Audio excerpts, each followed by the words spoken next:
प्रिय विद्यार्थियों, मैं यशवंत सर आप सभी प्यारे विद्यार्थियों का आपके इस online YouTube channel target with Shivnath में मैं सबका हृदय से स्वागत करता हूं। प्रिय छात्रों, आज मैं सूरदास जी द्वारा रचित भ्रमर गीत शीर्षक नामक पाठ की शुरुआत करेंगे। आइए सबसे पहला पद जो यहाँ पर दिया गया है इसके हम संदर्भ की चर्चा करेंगे, उसके बाद फिर व्याख्या। यदि विद्यार्थियों इसका संदर्भ लिखना चाहते हैं तो प्रस्तुत पद्य हमारी पाठ्यपुस्तक में संकलित भ्रमर गीत शीर्षक नामक पाठ से उद्धृत है, जिसके रचयिता भगवान कन्हैया के अनन्य भक्त सूरदास जी हैं। ठीक है, इस तरह से लिखेंगे। और यदि प्रसंग की चर्चा किया जाए तो इसमें आप प्रसंग ये देंगे कि इसमें सूरदास जी यह बताया है कि भगवान कन्हैया यद्यपि मथुरा में जाकर के राज्य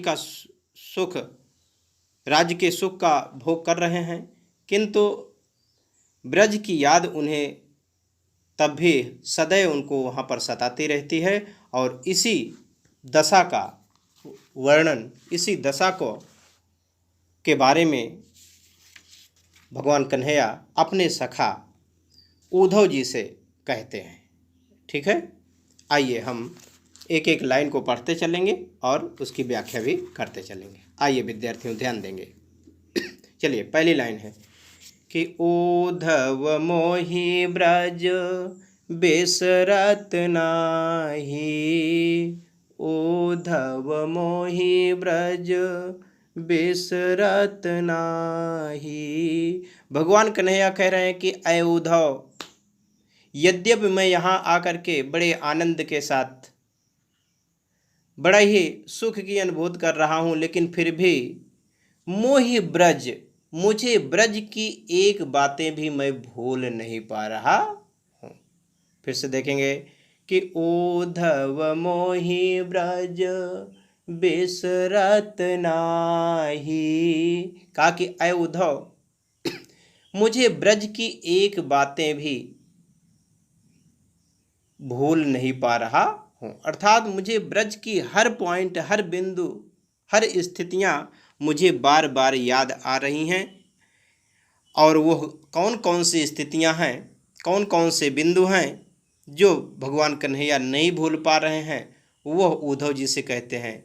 कहा कि ऐ उद्धव, मैं क्या क्या नहीं भूल पा रहा हूँ, आप सुनिए। कहा कि हंस सुता की सुंदर कगरी। हंस सुता मीन्स होता है प्यारे बच्चों यमुना जी की पर्यायवाची है। सॉरी, ठीक है। तो हंस सुता की सुंदर कगरी, कहा कगरी मीन्स होता है किनारा। कहा कि मैं हंस सुता यमुना जी का वह सुंदर किनारा नहीं बोल पा रहा हूँ। और अर कुंजन की छाही, और छोटे छोटे वृक्षों की छाया। कहा कि वो जो यमुना जी के किनारे छोटे छोटे वृक्षों की छाया थी, उन छाया को मैं भूल नहीं पा रहा हूँ। और क्या भगवान नहीं भूल पा रहे हैं? कहा कि वय सुर भी वय वछ दोहनी, वय सुर भी मीन्स गाय। कहा कि मैं वहाँ के गायों को नहीं भूल पा रहा हूँ, कहाँ के ब्रज के। और वह वछ मीन्स बछड़ा। कहा कि जो वहाँ पर छोटे छोटे बछड़े थे प्यारे प्यारे, मैं उन प्यारे बछड़ों को भी नहीं भूल पा रहा हूँ। और दोहनी, कहा कि गाय का दुहना, वह दृश्य भी हमें आज भी याद आ रहा। और क्या, खरीक दुहावन जाही। और कहा कि मैं वह दृश्य नहीं भूल पा रहा हूँ कि जब हम गौशाला में गायों को दुहने के लिए जाते थे। कहा कि ऐ उद्धव, ये सारी बातें हमें आज भी याद आ रही हैं। आगे देखेंगे दोस्तों। प्रिय विद्यार्थियों, और क्या नहीं भूल पा रहे हैं भगवान? कहा कि ग्वाल बाल मिल करत कुतो कुलाहल, ग्वाल बाल मिल करत कुलाहल। कहा कि ऐ उद्धव, मैं वहाँ ग्वाल बाल के साथ मिल करके खिलवाड़ किया करता था, कोलाहल किया करता था वह दृश्य भी। और नाचत गही गही बाही, कहा कि मैं ग्वाल बाल के साथ उनके बाहों को पकड़ करके सदैव नाचा करता था, गाया करता था। वह सुंदर दृश्य आज भी हमारे मन में हमेशा याद आता रहता है। और क्या कह रहे हैं कि यह मथुरा कंचन की नगरी, यह मथुरा कंचन की नगरी, मणि मुक्ता हत जाही।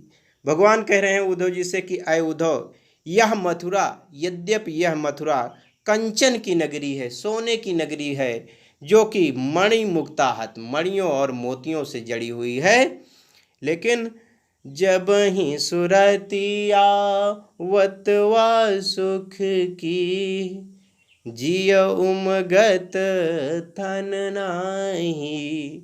कहा कि अय उद्धव, यद्यपि यह मथुरा नगरी सोने की जड़ी हुई है, मणियों और मोतियों से जड़ी हुई है, लेकिन जब ही सुरति आवत व सुख की, कहा कि जैसे ही मुझे वहाँ की याद आती है, ब्रज की याद आती है, जिय उमगत, मेरा मन, जी मीन्स मन, उमड़ने लगता है, मड़राने लगता है, तन नाही, तन में रह ही नहीं जाता है। अर्थात कहाँ चला जाता है? उसी ब्रज में घूमने के लिए पुनः चला जाता है। और कहा कि अनगन भांति करी बहुलीला, कहा कि अय उद्धव, मैंने वहां पर अनगन, अनगिनत, ना जाने कितनी बार बहुलीला, बहुत सी लीलाएं किया। कहा कि अय उद्धव, मैंने वहां पर बहुत सी लीलाएं किया है, अनेकों प्रकार की लीलाएं किया है।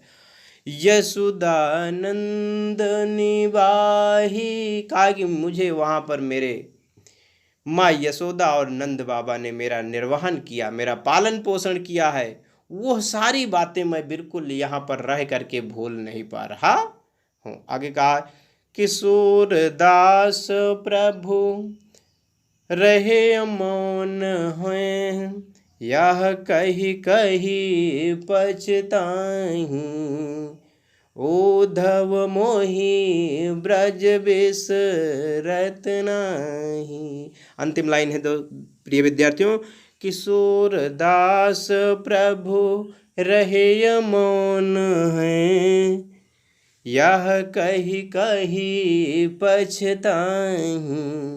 कहा कि इन बातों को कहते हुए भगवान कन्हैया स्वयं पश्चाताप करते करते क्या हो जा रहे हैं, उनकी जुबान रुक जा रही, वो बिल्कुल क्या हो जा रहे हैं, मौन हो जा रहे हैं। ठीक है, कहने का मतलब ये है कि वो ये सब बातें कहते हुए पछता रहे हैं और फिर उनसे कुछ कहा ही नहीं जा पा रहा है। अर्थात वो बिल्कुल उनकी जुबान बंद हो जा रही है।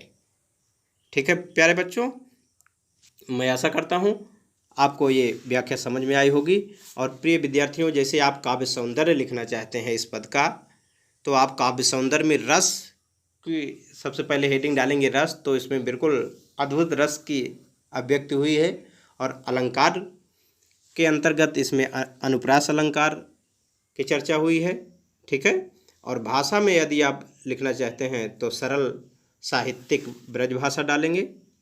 ठीक है, और गुण तो बिल्कुल माधुर्य गुण है। ठीक, और छंद में मुक्तक पद है।